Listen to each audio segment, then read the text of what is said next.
Howdy folks, Clint Esposito here. Today we're going to talk about Anaheim 2 track map, entry list, and futures, even though I don't know anything about the futures we're going to talk about. That's it.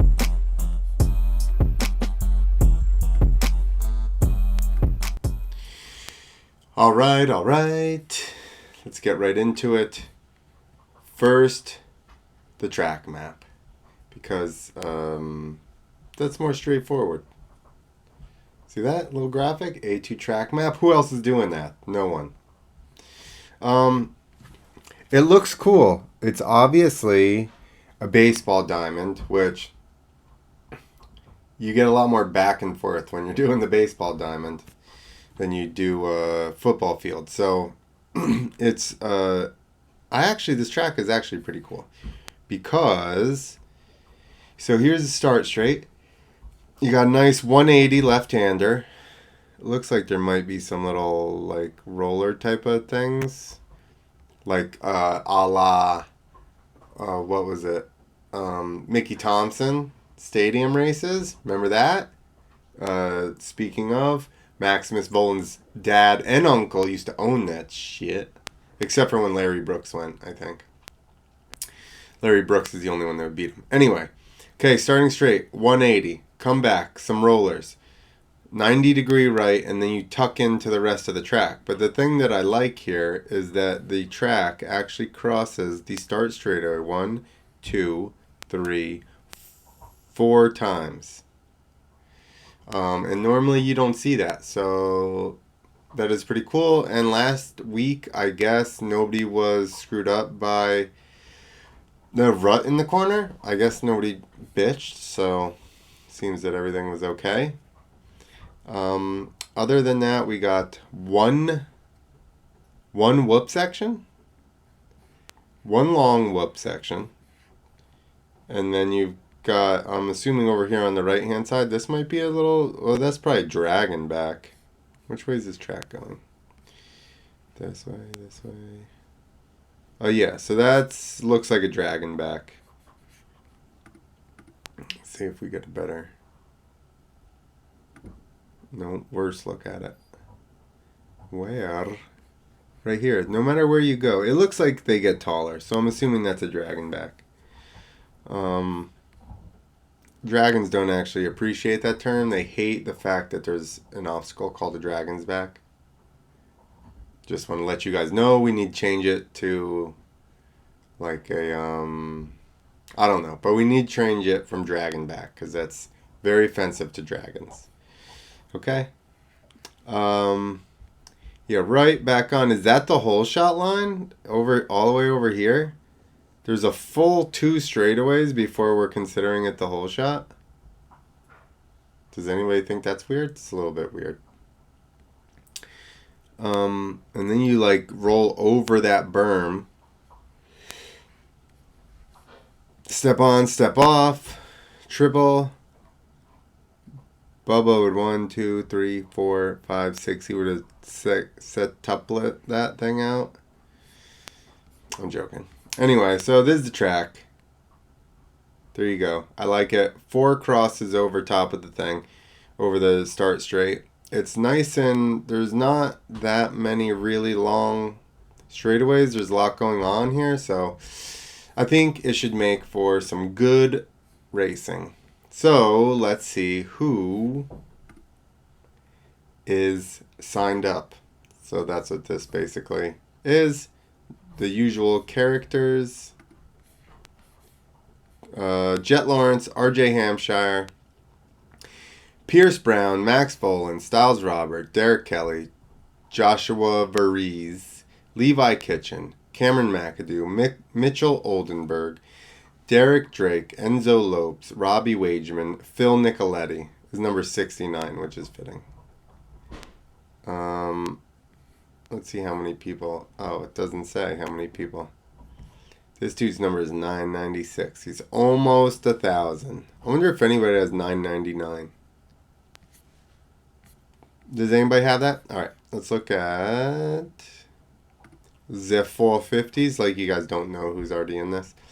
Really, how I ended up. Well, I'll read you this: Tomac, Cooper Webb, Plessinger, Cian Cerullo, Kyle Chisholm, Shane McElrath. I like it they say new here, like they just signed up. Yeah, the Suzuki team is like, did they just sign Roxon up too? Where's number 90, 94? Nope, he's been signed up. A lot of new ones. That's funny that it says that. Oh shit, we can click on these people and go and see stuff. Mr. OnlyFans, number 74, Logan Carnow, he made it. They apparently will not say OnlyFans on the broadcast. Isn't that funny?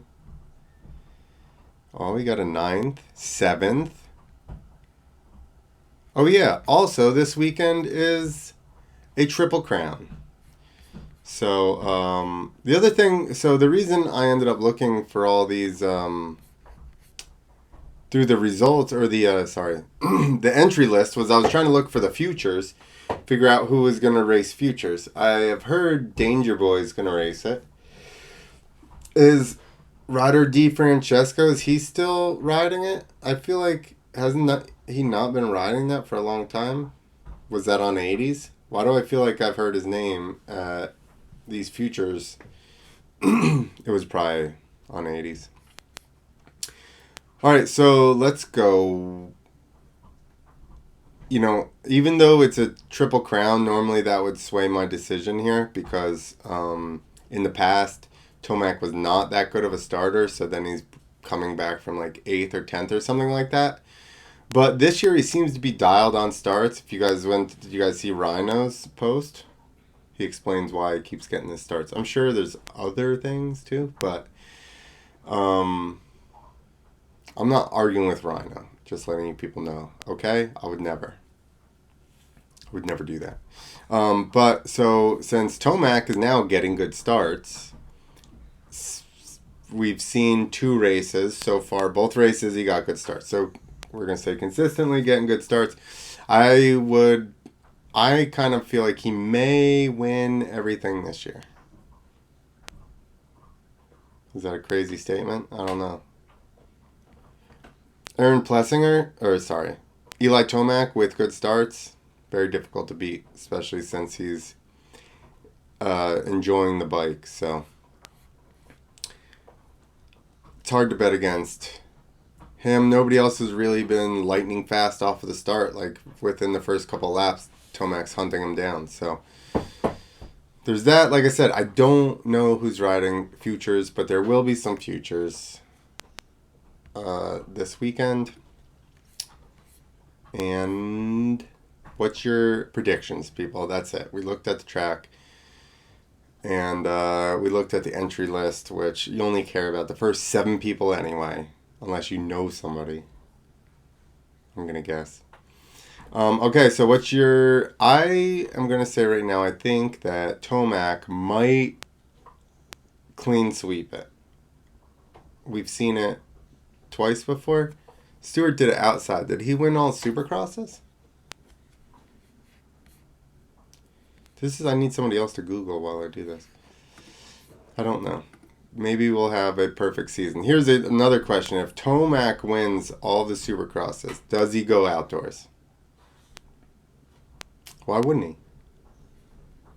Why wouldn't he? Here, we'll do this. I'll check out the weather real quick before we go. Where are we in?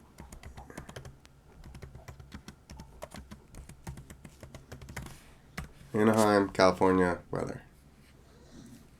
All right. Sunday. Okay, good.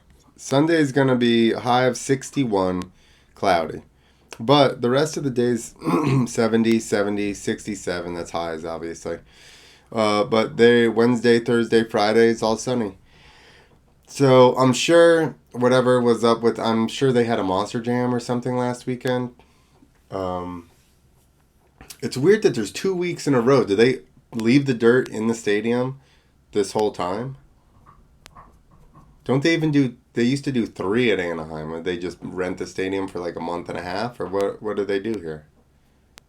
I don't really understand. But anyway, the dirt's been in there. It hasn't been raining like it was, so I would say it's gonna be a normal Anaheim, not like probably kind of dry versus being whatever that first one was. That first one was weird just because you get inconsistency of the dirt because the jumps themselves, the water rolls off of the jumps, and also they stick up so the air gets to them. So then you have the faces get hard, and meanwhile all the water has gone down and settled on top of this dirt that's laying flat on the floor. That also, although it's packed from a machine, it's not like been sitting there for 2 years type of packed. It's still like more porous and soaks up the water. So that's why Anaheim 1 was a little bit funky, but I would imagine that it's going to be a non-issue at this point. So dirt should be good. First Triple Crown, who do you guys have? Who do you have for the Triple Crown? Leave a comment. I'm out of here. Later.